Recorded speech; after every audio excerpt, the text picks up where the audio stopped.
અને ખેડૂતોના પક્ષમાં સરકાર સામે બોલતા અચકાતા નહોતા. અચ્છા. અને આ પ્રમાણે તેમણે મંત્રીઓ અને ધારાસભ્યોના પગાર વધારા સામે આંગળી ચીંધી હતી કે ભાઈ જો એમના પગાર વધી શકતા હોય તો ખેડૂતોની સહાય કેમ નહીં, એમ સમય સાથે એ પણ વધવી જોઈએ. અહીંયા જ વાત ગંભીર બને છે. અને આ રસપ્રદ એટલા માટે છે.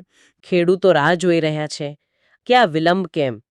ખાસ કરીને એ મુજબ જગદીપ ધનખડે સંસદમાં પીએમ કિસાનની રકમ બાબતે અમુક ગંભીર સવાલો કર્યા હતા.